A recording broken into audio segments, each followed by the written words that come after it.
한 후에 말씀을 드리도록 하겠습니다. 그러면 영상 한번 준비해 주시고.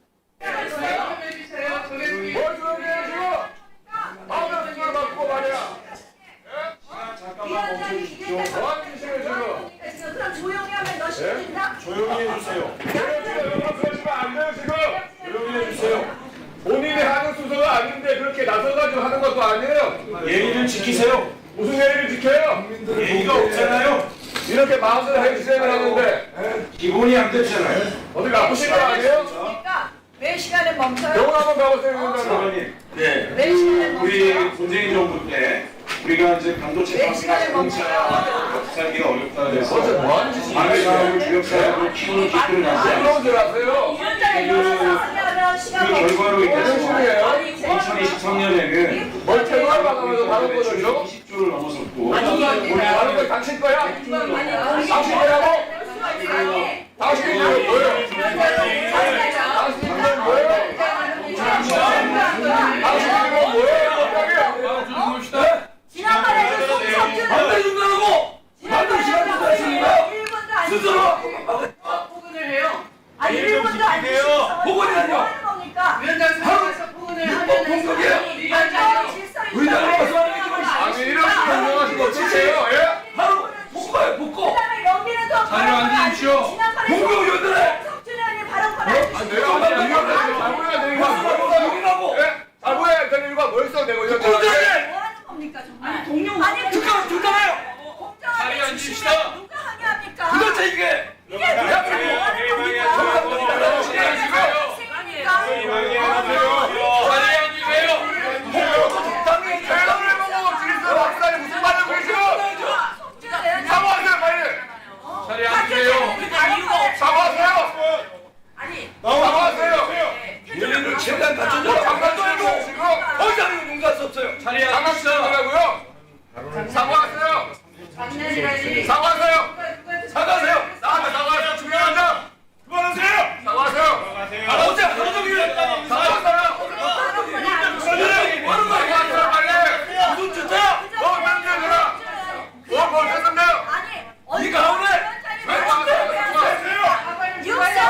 조정희 위원장이 나한테 하세요 한 번도 아니고 뭐 하는 짓이에요 지금 수시로 대통령 위원들의 왜 하세요 자리에 앉읍시다. 감사권을 갖다 박탈하고 왜 그러세요? 앉아서 얘기하세요 지금 국방장관하고 너무 그래요 뭐 하는 짓이에요 지금 자리에 앉으세요 이거 성격 없는 거잖아요 국회의장님과 사과하세요 빨리 저 우리 법사 있어. 사과하세요 국회의장 불러와요. 이게 국정원이야 이게. 사과하세요 빨리 국회를 이렇게 난장판을 만들고 한 사람 예, 아유. 안기가 장관님 국회가 준비했고요. 지금 법사위가 준비했고요. 여기서 사회를 지급받으시. 이게 뭐 하는 겁니까? 하루 종일 뺑한번 찍어버려요. 좀 봤어요. 준비해. 내가 동물이요. 장난감이요. 사과하세요 위원들의 사과하세요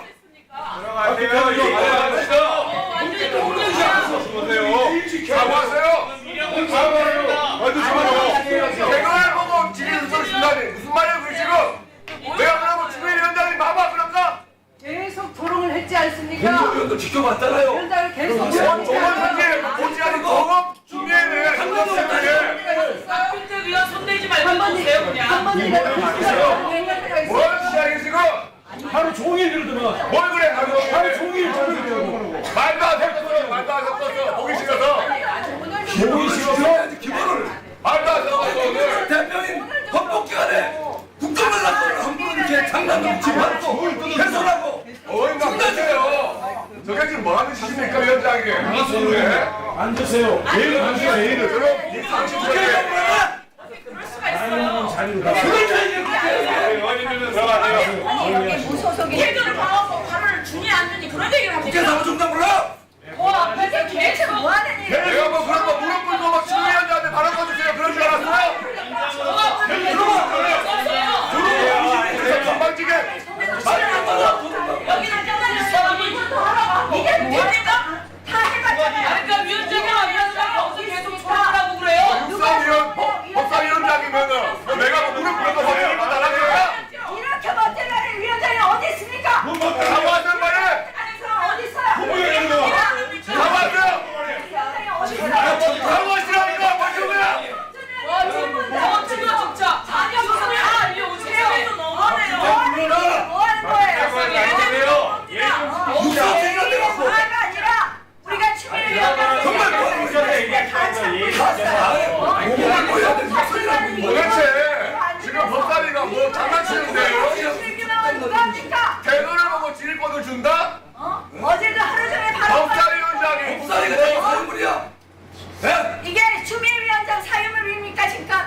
뭐 그렇게 조동한 정도인 줄 알아요? 네, 죄송합니다. 우리 뭐가 죄송해요? 나한테 소통하라 그러니까? 오늘 어제 있잖아요, 지금 뭐 하는 겁니까? 국민의 의원님들 부끄럽습니다. 빨리 뭐가 부끄러워요? 이렇게 얘기하라고 반말하고 이게 무슨 꼴이야? 입장 감사가 진행될 수가 없습니다. 감사 중지를 선포하겠습니다. 존엄미해네 존엄미해. 예? 아니 어제에 이어서 오늘까지 이게 뭐 하는 겁니까? 지휘권은 법사위원장이 나한테 주는 게 아니고 내 권리예요. 조용히 하세요. 인간 같지 않은 인간하고 이야기 안 합니다. 조용히 하세요.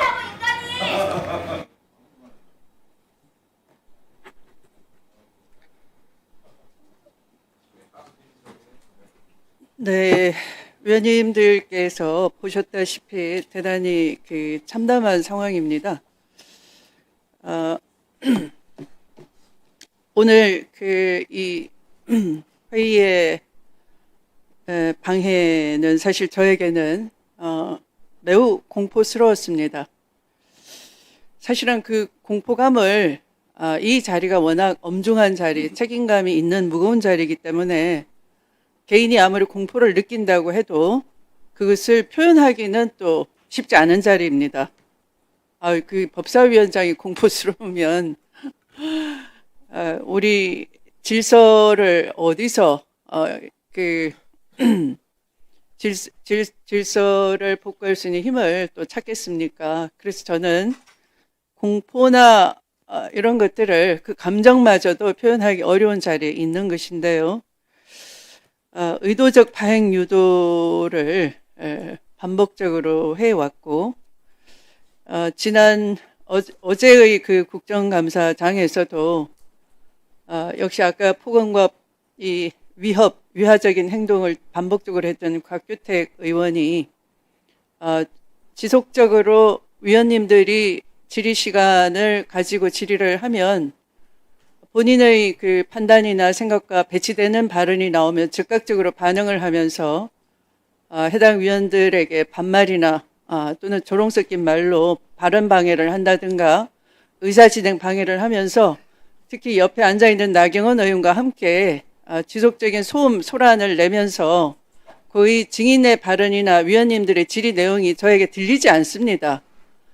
사실은 마이크 음으로 국민들은 방송을 통해서 들으실 수 있지만 이 가장 가까이 앉아있는 저는 이 거의 위원님들의 질의 내용과 이 관계자들, 피감기관이나 증인 또는 참고인의 발언 진술을 자세히 뚜렷하게 듣지 못합니다. 두 분이 워낙 지속적으로 방해를 하고 그렇기 때문에 그래서 제가 사실은 그걸 듣지 못하면 진행을 원활하게 해낼 수가 없습니다.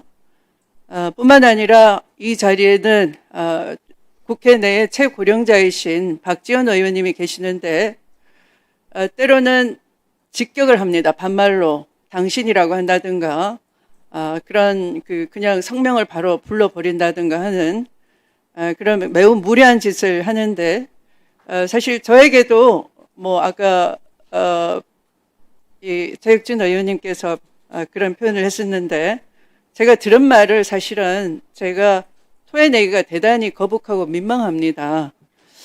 어제 대법원 국감에서는 의도적으로 국감 방해하면서 오늘과 유사한 말을 뱉었습니다.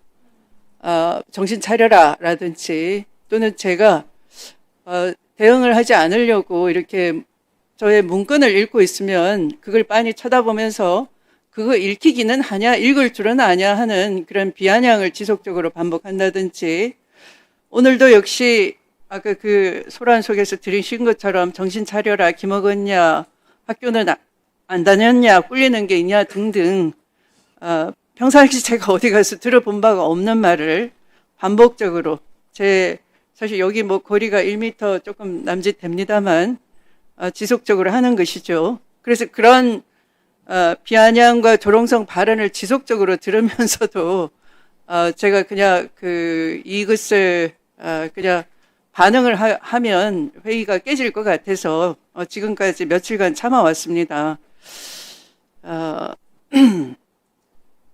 이 방금도 어디서 건방지게라는 말과 함께 손찌검을 하는 듯한 태도, 또 내려칠 듯한 위협을 가했던 것이죠. 네가 존엄이냐 존엄미애냐 하는 말은 오늘뿐만 아니라 뭐 이 계속 반복적으로 해온 말입니다. 두 분이 함께. 그래서 오늘 사실은 제가 질서유지권 차원에서 국회법 제102조에는 의제와 관계없거나 허가받은 발언의 성질과 다른 발언을 해서는 안 된다라고 금지 조항이 있고요. 또 국회법 제146조에는 의원들이 모욕 등의 발언을 금지하도록 되어 있습니다. 다른 사람의 모욕하는 그런 발언을 해서는 아니 된다 되어 있고요. 또 147조에도 의원은 폭력을 행사하거나 회의 중 함부로 소란 행위를 해서 다른 사람의 발언을 방해해서는 안 된다 명시적으로 규정이 되어 있어서 제가 그 곽규택 의원을 향해서 이 발언을 방해하는 행위를 제지하면서 발언 순서를 변경하겠다.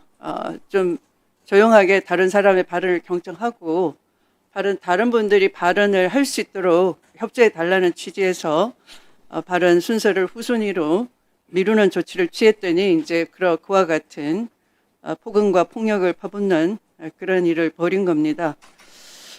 매우 유감스럽게 생각합니다. 이 질서유지권 발동에도 응하지 않고 의도적 파행을 유도하면서 사실 저는 지난번 본회의장에서 나경원 의원이 김민석 국무총리를 향해서 당신이 내란을 알고도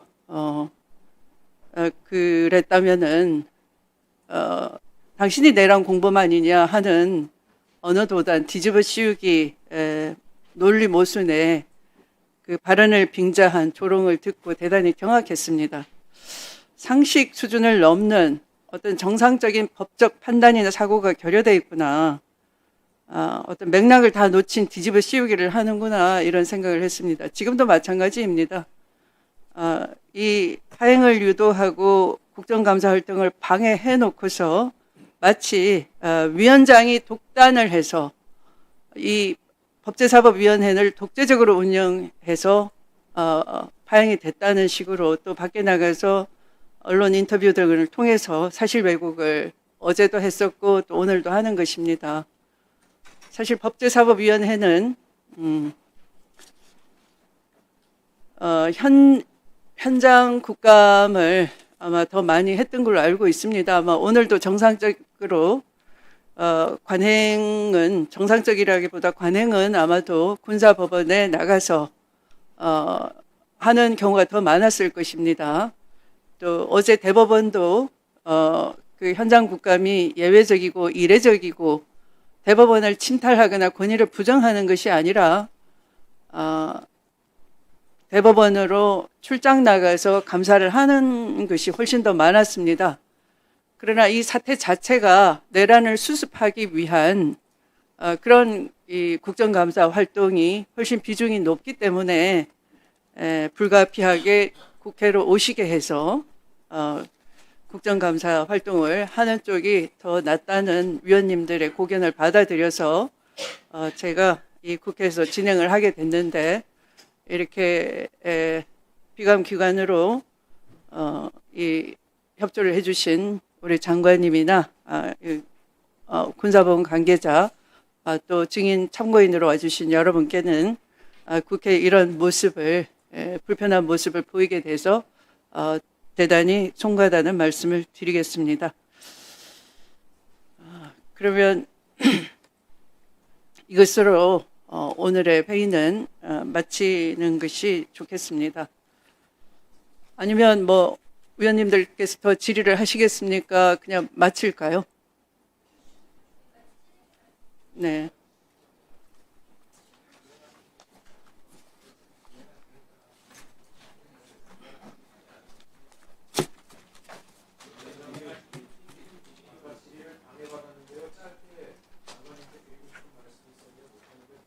네, 그렇게 하시죠. 네. 장관님, 아까 제가 방산산업 앞으로 이제 대한민국이 크게 키운다라고 했는데 사실 다른 게 아니라 이게 걱정이 돼서 그랬습니다. 윤 정부가 들어서서 군사기밀 유출이 급격히 늘어나고 있었고 이것이 대한민국이 어렵게 투자해서 방위산업을 키웠는데 그 기밀이 다 유출돼 나가면 손실이 크지 않겠습니까? 그렇습니다. 예. 예, 근데 이제 저는 그런 차원에서 방첩사를 개혁한다라는 것이 큰 의미가 있는 게 그 이번에 개혁을 하실 때 사실 군이라는 조직이 다 같은 학교 출신들이 많고 위계가 강하지만 그래서 서로 감싸주지만 저는 내란에 가담했던 세력들은 확실하게 척결을 했으면 합니다. 왜냐하면 사람이 나쁜 일을 한 번 하는 것은 어렵지만 한 번 했던 사람이 두 번 하는 것은 쉽습니다. 그래서 어찌 보면 내란에 가담했던 사람이 다시 또 이 군사기밀 유출이나 이런 걸 통해서 자신의 사익을 취할 가능성이 높다라고 생각을 하고요. 그렇기 때문에 오늘도 이 상황을 보지 않으셨습니까? 전혀 반성이 없는 상황들. 그리고 국민의힘이 그 내란 세력이 정부 부처에 남아있는 걸 비호하는 이유는 결국은 같은 거라고 생각합니다. 제가 기재부의 문제도 얘기했지만 우리 최상목 그 차관이나 최상목 부총리하고 그 측근들이 박근혜 정부 국정농단에 기여했다가 탄핵이 되니까 해외로 도피했다가 다시 와서 윤 정부에서 국정농단을 하고 다시 또 탄핵이 되니까 해외로 또 도피했습니다. 이런 일들이 반복되고 전혀 바뀌지 않기 때문에 저는 물론 장관님께서 아끼는 부하들이고 다 잘 살펴야 되겠지만 그럼에도 불구하고 단호하게 도려낼 건 도려내야 된다라고 생각하고요. 오히려 저는 원주에서 자라서 군사도시였고 군인들의 고충을 잘 압니다. 오지마을로 가족들 데리고 다니면 가족 전체가 굉장히 고통을 많이 받는데요. 그 사이에 윤 정부가 제대로 안 한 게 있더라고요. 군인들의 복지 환경들, 예를 들면 오래된 군인 아파트 개선이나 이런 거는 부지가 있음에도 불구하고 예산 편성을 안 해서 미루고 해요. 어찌 보면 내란에 가담했던 세력은 단호하게 도려내되 그런데 충실하지 않았던, 만약에 군이 다 거기 동의했으면 대한민국이 망가졌겠지만 충실하게 부대를 지키고 계엄에 참여하지 않은 참 군인들이 얼마나 많이 있습니까? 그 군인들에게 기회를 주고 복리를 개선하는 쪽에 장관님께서 확실하게 해주시고 방첩사 완전히 바꿔서 대한민국의 방산산업을 지킬 수 있는 진정한 그 보안 안전의 최고의 부대로 만들어질 수 있도록 그렇게 해주시기를 다시 한번 간곡히 부탁드립니다. 이상입니다. 네. 국민의 요청사항, 의원님들의 강력한 그 의지를 반영해서 방첩사를 반드시 개혁하도록 하겠습니다. 동시에 복지와 급여 체계를 말씀하셨는데 이제 더 이상 이 문제는 미룰 문제가 아닙니다. 따라서 의원님들께서도 우리 초급 간부, 연관급 간부, 또 장성단 할 것 없이 여러 가지 복지와 이 체계, 급여 체계를 일반 중견기업 이상으로 획기적으로 바꿀 수 있도록 그런 힘을 같이 실어주시기 바랍니다. 네, 이상입니다. 예, 이상입니다.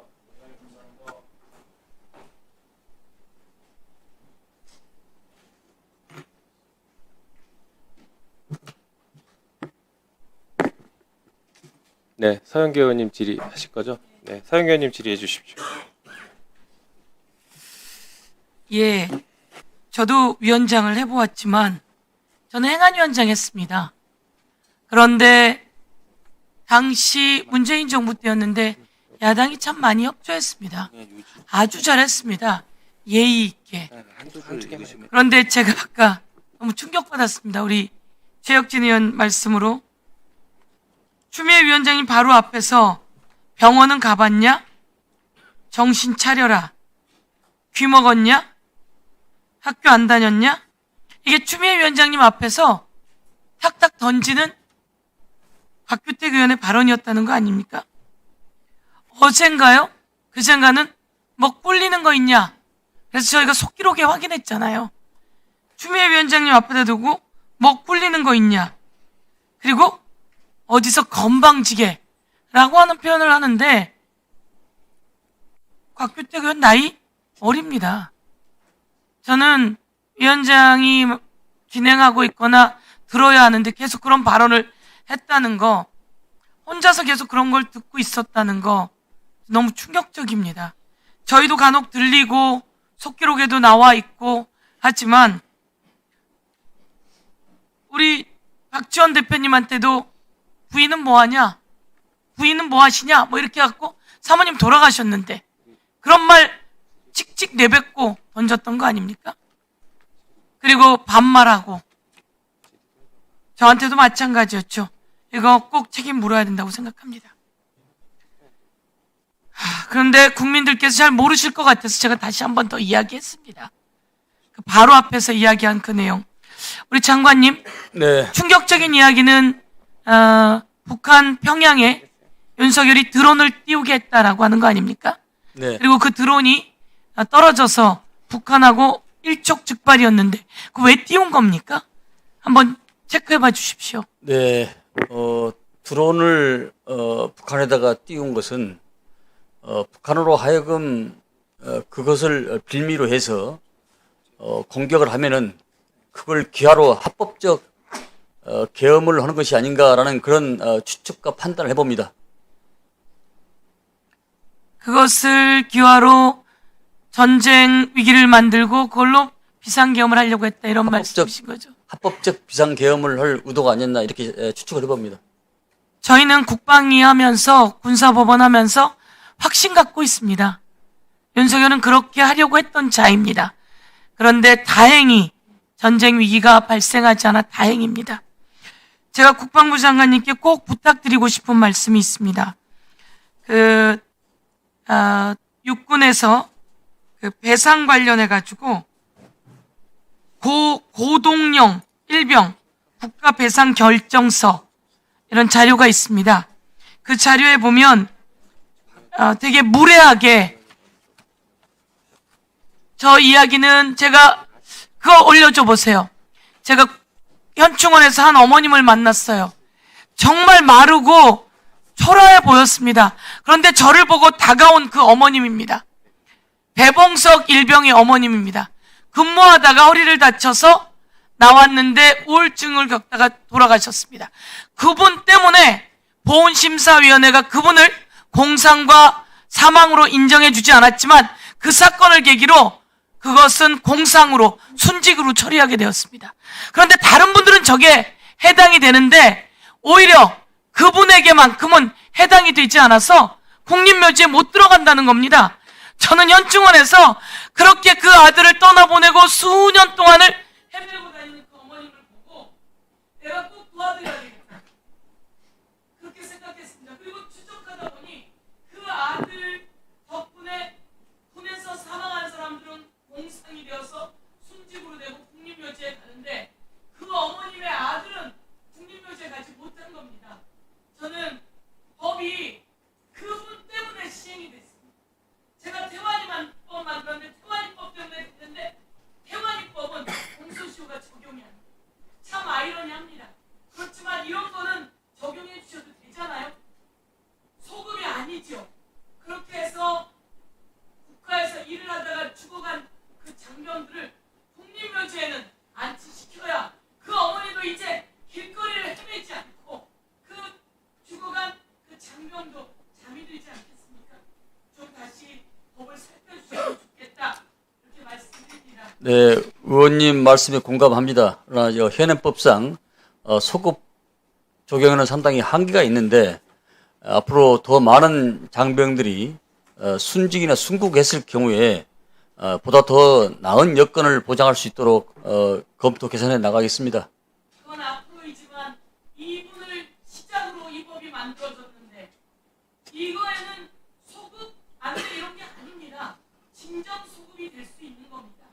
그래서 이런 사례에는 소급해서 그분들을 국립묘지에 안치할 수 있도록 그렇게 해주면 좋겠습니다. 군 사망 사건은 모두 다 그렇게 해결해 왔습니다. 과거에 사망한 일들을 해결하는 게 군 사망 관련한 특별법 아니었습니까? 제가 국방위에 활동할 때 그 법을 만들어서 사망한 분들을 과거에 사망한 분들을 배우도 아닙니다. 명예를 회복하는 거 아닙니까? 그 일을 좀 해주시면 좋겠습니다. 잘 알겠습니다. 예. 그렇게 해주십시오. 네, 의원님 네. 말씀 잘 알겠습니다. 네, 수고하셨습니다. 다음은 전현희 위원님 질의해 주십시오. 장관님, 네, 윤석열의 내란 행위와 더불어서 윤석열의 이적 행위 반드시 규명이 돼야 될 중요 사안이다 이렇게 생각합니다. 지난해 군사법원 국정감사 때 당시에 국정감사 도중에 무인기가 평양에 침투했다라는 속보가 떴습니다. 그걸 생생히 기억하는데 당시에 김용현 전 국방부 장관은 그 내용에 대해서 질의하는 우리 국회의원들에 대해서 확인해 줄 수 없다. 자신도 모른다. 뭐 이런 식으로 답변을 했던 걸로 기억을 합니다. 근데 지금 와서 보니까 국정감사 기간 중에도 버젓이 이적 행위를 그때 국방부가 자행을 했다. 그 사실에 대해서 분노를 금할 수가 없습니다. 윤석열 정권이 무인기를 북한에 침투를 한 것은 비상계엄과 내란의 명분을 얻기 위해서 북한의 국지전을 이렇게 유도를 하기 위한 그런 목적이다 이렇게 생각하는데 방금 장관님도 그 취지로 말씀을 하셨습니다. 네. 근데 이런 게 일반 이적죄에 해당한다 이렇게 보고 있고요.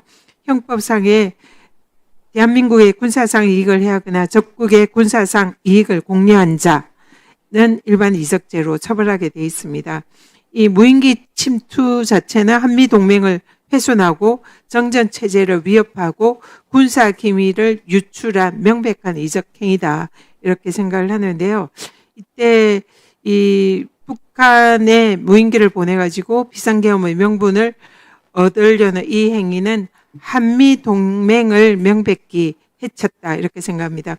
왜냐하면 북한에 무인기를 보내려면 한미 상호방위조약에 따라서 한미 양국 간에 집단 방위 책무가 있습니다. 그런데 김용현 당시 장관은 무인기를 한미 연합사의 사전 승인을 받지 않았는 걸로 알고 있는데 맞습니까? 그렇습니다.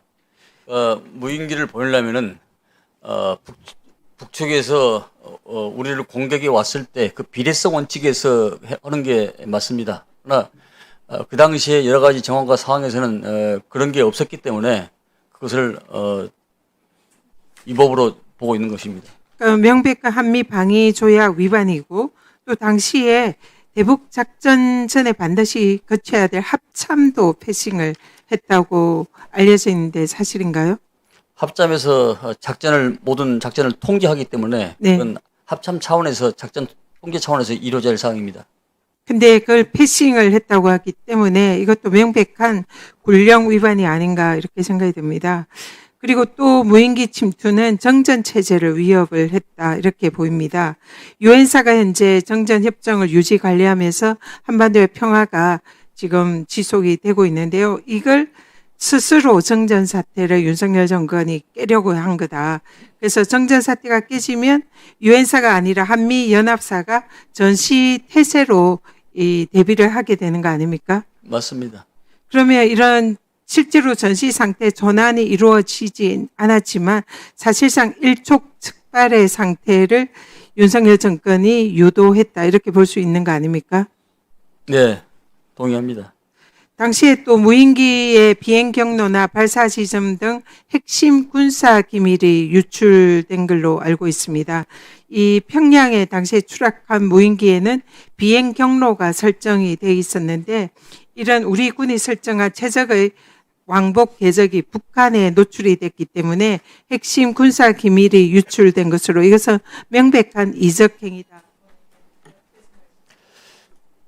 제가 모두의 말씀을 드렸다시피 그걸 기하로 합법적 계엄을 선포하는 의도가 아니었나 추측하기 때문에 그와 함께 북한을 이롭게는 그런 이적 행위로까지 판단할 수 있을 것 같습니다.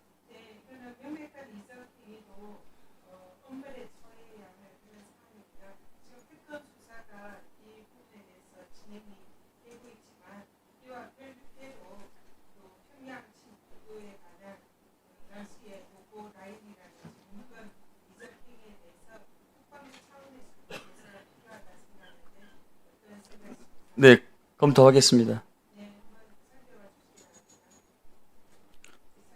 네, 수고하셨습니다. 마지막으로 박은정 의원님 질의해 주십시오. 네, 존경하는 전현희 의원님 그 질의에 제가 하나만 좀 덧붙이겠습니다. 예. 장관님께서 윤석열, 이 드론 작전에 대해서 전쟁을 유발하려고 했다고 판단하신 것은 저는 정확히 맞다고 생각합니다. 왜냐하면은 당시에 드론 작전을 실행할 때 해킹에 대비해서 암호화 검증 절차를 거치지 않고 그 드론의 비행 경로나 원점이 북한에게 전부 노출될 수 있도록 했습니다. 그래서 북한을 자극해서 상호 충돌을 유도를 했습니다. 제가 보기에는 다행히 그 충돌이 되지 않아서 전쟁으로 이어지진 않았지만 저는 일촉즉발의 상황이었다고 생각을 하거든요. 그러니까 그런 관점에서 이 평양 드론 작전 전반을 점검을 하셔야 된다. 그렇게 생각합니다. 오늘 그 보도에 따르면 윤석열이 최종적으로 이 드론 작전 전체를 다 승인한 것으로 조사가 된 것 같습니다. 그렇다면 이것은 지금 전현희 의원님 말씀하신 대로 일반 이적에 명백히 해당을 하고 아마 특검에서는 이 부분에 대해서 윤석열에 대한 그 영장이 아마 그 만료가 되면 추가로 이 부분은 당연히 영장이 발부가 돼서 그 재판이 진행이 돼야 된다. 그리고 이것은 정말 그 가장 중한형으로 처벌이 돼야 된다고 저는 생각을 합니다. 그리고 하나만 지금 그 가볍게 말씀을 좀 드리면 가벼운 건 아니지만은요. 진중문고라고 있습니다, 장관님. 네, 잘 알고 있습니다. 그 진중문고에 선정이 되면 출판사가 한 1억 정도 수익을 얻는다고 하고요. 그래서 지금 출판업계가 굉장히 부진한데 1억이라는 수익은 굉장히 높은 수익이죠. 그리고 9,900부 가량이 전군으로 배포가 됩니다. 근데 그러면 이것을 선정하는 과정이 매우 공정해야 되는데요. 그런데 2025년 올 상반기에 국방정신전력원에서 진중문고로 추천한 책, 에피소드와 사례로 풀어본 군과 언론 이야기, 이거는 누가 썼는지 장관님 모르시죠? 네. 이거는 국방정신전력원장 본인이 썼다고 합니다. 그러니까 본인이 쓴 것을 본인이 추천을 한 겁니다. 셀프로. 그래서 다행히 선정되지는 않았지만 이거 외에도 계속 부적절한 책들이 계속 추천이 되는 것 같고 그래서 끝내 선정되는 경우도 발생을 하고 있는데요. 한번 올려봐 주세요. 윤석열 정부 출범 이후에 극우 성향 단체인 리박스쿨 관계자나 극우 단체 출판사의 책들이 상당수 포함된 사실이 확인이 됩니다. 이런 것이 과연 진중문고의 취지에 맞는 것인지, 이 장병들에게 읽히게 하는 게 맞는 것인지 장관님께서 처음부터 좀 검토를 해주셨으면 좋겠다라는 생각이 들고요. 지금 보시는 바와 같이 이게 진중문고에 그 추천이 된 책들인데요. 이게 리박스쿨 관계자나 극우 출판사와 관계된 것입니다. 선정이 되기도 하고 안 되기도 했습니다. 올해 6월에 제가 할아버지가 들려주는 6.25 전쟁 이야기라는 도서가 진중문고에 선정됐을 당시에 이 부분을 또 지적을 했었습니다. 이 추천사를 보시면 온통 극우 인사 투성이입니다. 그래서 작년 8월에 폐기가 된 것으로 알고 있는데요. 작년에는 우리나라 금년 8월입니다. 금년 8월에 폐기가 됐는데요. 우리는 나라를 이렇게 지켰다. 작년에 이런 도서도 또 진중문고로 선정됐다가 폐기됐습니다. 이 둘의 공통점은 국방부 내부 추천이었는데요. 그래서 이 훈령에 문제가 있어가지고 제가 문제 제기를 했더니 훈령을 바꾸셨는데 국방부 내부 추천이 가능한 것으로 바꾸셨어요. 내부 추천을 하지 않는 이것을 지키라고 했더니 이제는 내부 추천이 가능한 것으로 만들어서 이 극우 인사들이 추천하는 것이 오히려 합법화되는 이런 문제가 발생을 했습니다. 훈령을 잘못 개정하셨다고 저는 보거든요. 장관님, 이 진중문고 관련한 훈령. 네, 그 진중문고에 대해서 한 말씀을 좀 드리겠습니다. 답변을 드리겠습니다. 매년 진중문고에 대해서 매년 지적 사항이 나오는 건 사실입니다.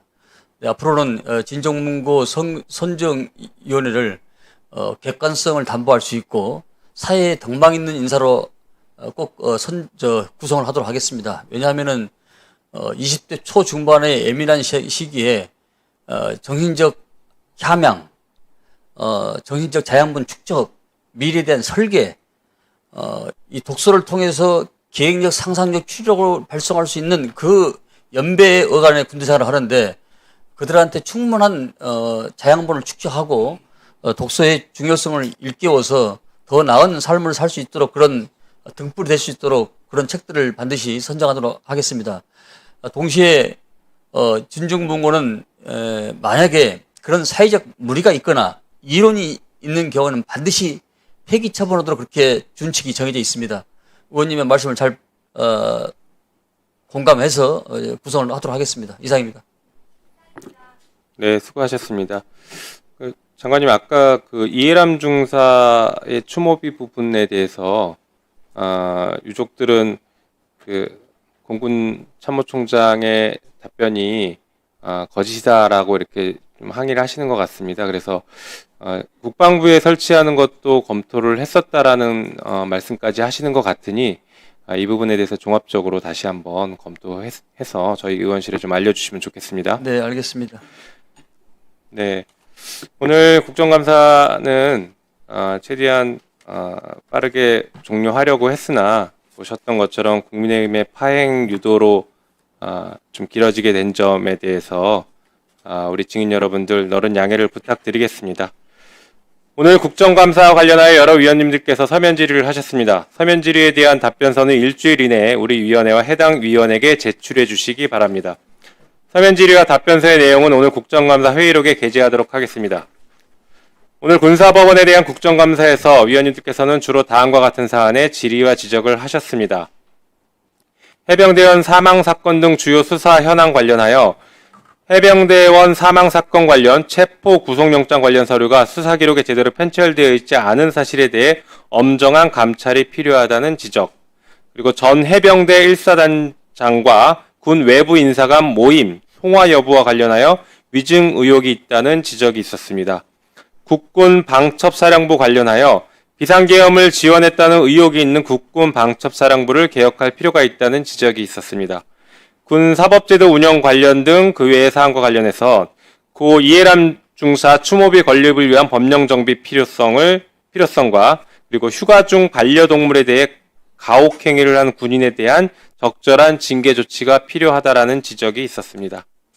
국방부 장관님을 비롯한 관계 공무원 여러분들께서는 위원님들의 지적과 조언을 기관 운영에 적극 반영해 주시기를 당부드립니다. 그러면 이상으로 오늘 군사법원에 대한 국정감사를 모두 마치겠습니다. 우리 위원회의 다음 국정감사는 10월 20일 오전 10시 국회에서 서울고등법원 등 17개 법원을 대상으로 실시하도록 하겠습니다. 위원님 여러분 수고하셨습니다. 오늘 감사에 임해주신 안규백 국방부 장관님을 비롯한 관계 공무원 여러분들도 수고 많으셨습니다.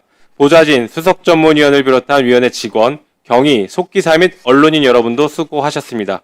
감사 종료를 선포합니다.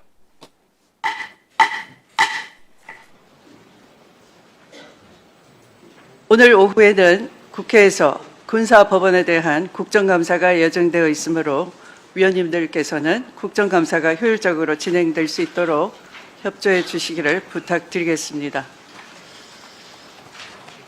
국정감사에 앞서 한 말씀을 드리겠습니다.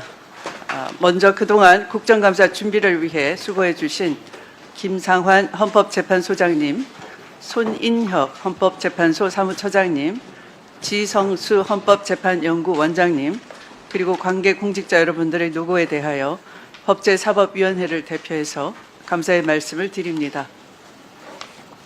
국정감사는 국회가 국가기관 운영 전반에 관한 실태를 파악하여 입법활동과 예산안 심사에 반영하고 국민의 대표인 국회의원이 정책 집행 과정에서 드러난 문제를 오늘 오후에는 국회에서 군사법원에 대한 국정감사가 예정되어 있으므로 위원님들께서는 국정감사가 효율적으로 진행될 수 있도록 협조해 주시기를 부탁드리겠습니다. 국정감사에 앞서 한 말씀을 드리겠습니다. 먼저 그동안 국정감사 준비를 위해 수고해 주신 김상환 헌법재판소장님, 손인혁 헌법재판소 사무처장님, 지성수 헌법재판연구원장님, 그리고 관계 공직자 여러분들의 노고에 대하여 법제사법위원회를 대표해서 감사의 말씀을 드립니다. 국정감사는 국회가 국가기관 운영 전반에 관한 실태를 파악하여 입법활동과 예산안 심사에 반영하고 국민의 대표인 국회의원이 정책 집행 과정에서 드러난 문제를 지적함으로써 헌법이 국회에 부여한 입법 기능, 예산 심사 기능 및 국정 통제 기능 등을 효율적으로 수행할 수 있도록 하는데 그 의의가 있습니다. 헌법재판소 사무처장님을 비롯한 관계자 여러분께서는 이러한 국정감사의 취지를 충분히 이해하시고 위원님들의 질의에 성실하게 답변해 주시기를 당부드립니다.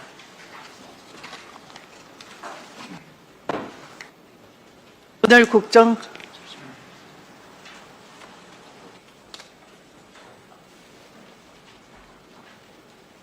앞서 말씀드린 대로 오늘 오후에는 국회에서 군사법원에 대한 국정감사가 예정되어 있으므로 오전 중에 모든 위원님들께서 질의를 할 수 있게 질의 시간을 5분으로 하고자 합니다. 질의 준비에 차질 없도록 해 주시기 바랍니다.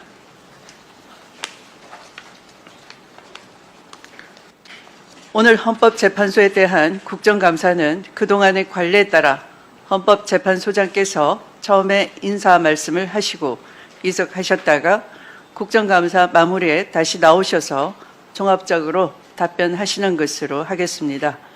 사무처장 등 기관 증인들을 대상으로 증인 선서를 받고 질의 답변을 실시하도록 하겠습니다. 그러면 김상환 헌법재판소장님 발언대로 나오셔서 인사해 주시기 바랍니다.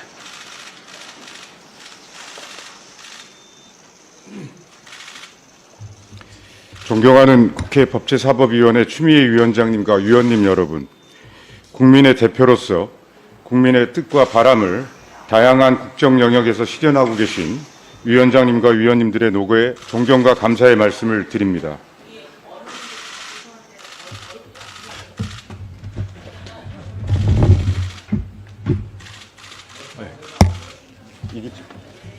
이렇게 하면 되겠습니까? 네, 됐습니다. 네, 그 자리 좋습니다. 네. 죄송합니다. 언론인 여러분들 카메라 들고 촬영하신 분들께서 조금 더 시야 확보를 위해서 도와주십시오. 한 걸음씩 좀 물러나 주십시오. 여기서 하면 되겠습니다. 네, 네, 지금 됐습니다.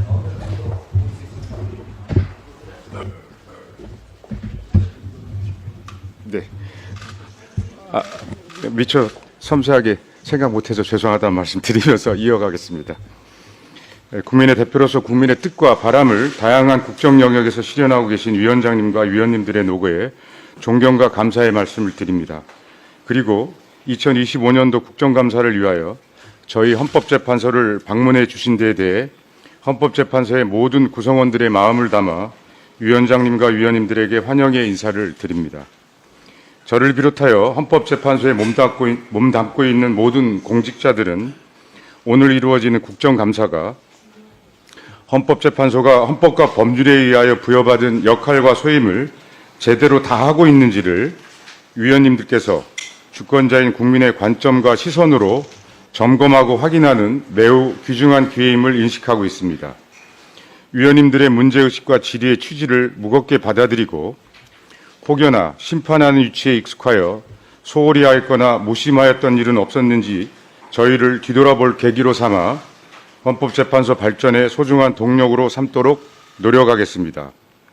우리 헌법은 헌법재판소의 헌법재판 권한이 주권자인 국민으로부터 나온 것임을 밝히고 있습니다.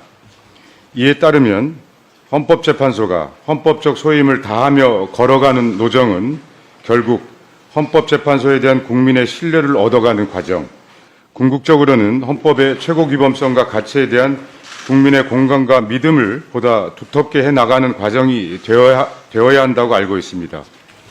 뒤돌아보면 헌법재판소는 지난 37여 년 동안 수많은 결정을 통하여 오랜 세월 소홀히 취급되었거나 경시되었던 국민의 헌법상 기본권을 확인하고 보장하기 위하여 꾸준히 노력해온 역사를 갖고 있다고 생각합니다. 저는 지금의 헌법재판소에 대한 국민의 보편적 신뢰는 그러한 일관된 방향성과 노력에서 비롯된 것임을 교훈으로 삼고 있습니다. 최근 헌법재판소는 온 국민의 에민한 관심이 집중된 여러 사건들에 대하여 판단한 바 있습니다.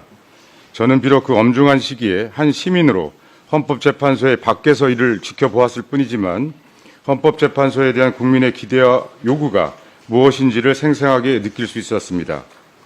그렇기에 저는 취임 당시 헌법재판관을 비롯한 헌법재판소의 모든 구성원들과 함께 헌법재판소가 걸어온 뜻깊은 역사를 이어받아 헌법재판소에 주어진 본질적 과제인 믿고 승복하는 헌법재판, 헌법의 뜻을 국민들과 공유하는 재판을 보다 성실하게 실천하겠다고 다짐한 바 있습니다. 그것이 우리 사회가 헌법이 예정한 방향으로 계속 나아갈 수 있도록 헌법재판소가 기여하여야 할 소임이기 때문입니다. 이제 얼마 후면 제가 취임한 지 100일이 됩니다. 오랫동안 공석이 있었던 재판부도 구인 체제로 100일을 맞이하게 됩니다. 저희 재판부는 재판의 독립은 국민이 부여한 헌법재판 권한 행사의 전제임을 늘 명심하고 어떠한 선입견 없이 균형 잡힌 시선으로 모든 사건을 바라보고 진지하게 논의하여 결론을 내는 데 성심을 다하겠습니다.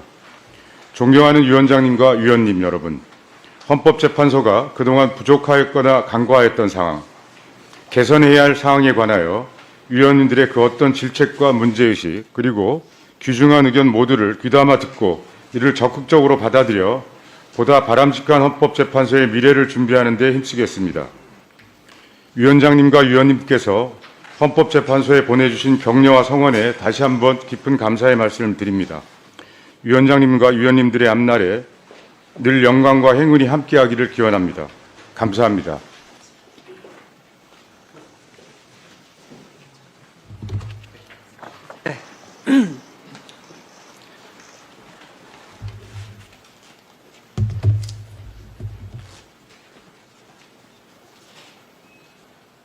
김상환 헌법재판소장님 수고하셨습니다.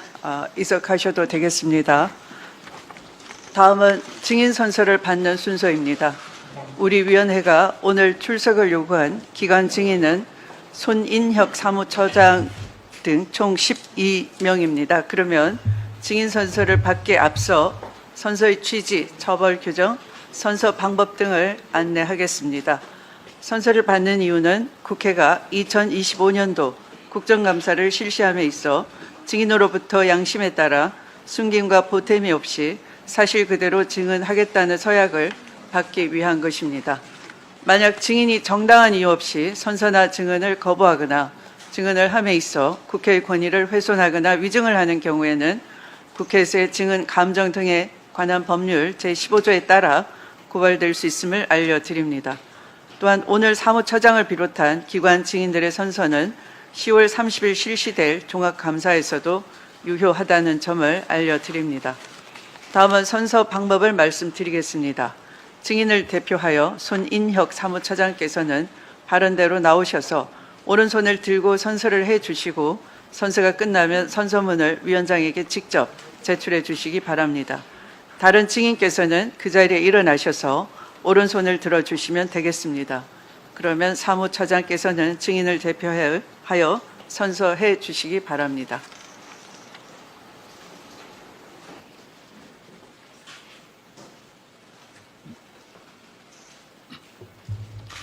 선서.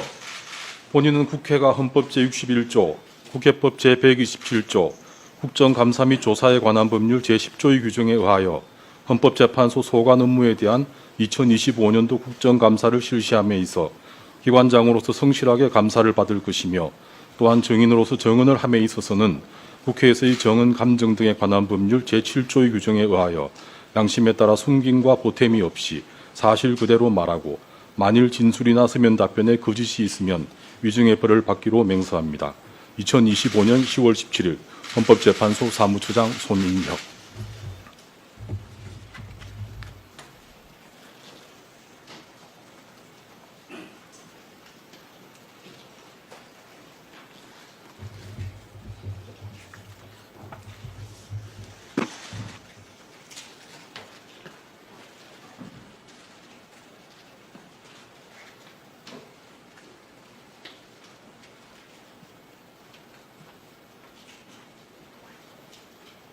네, 자리에 앉아주시기 바랍니다.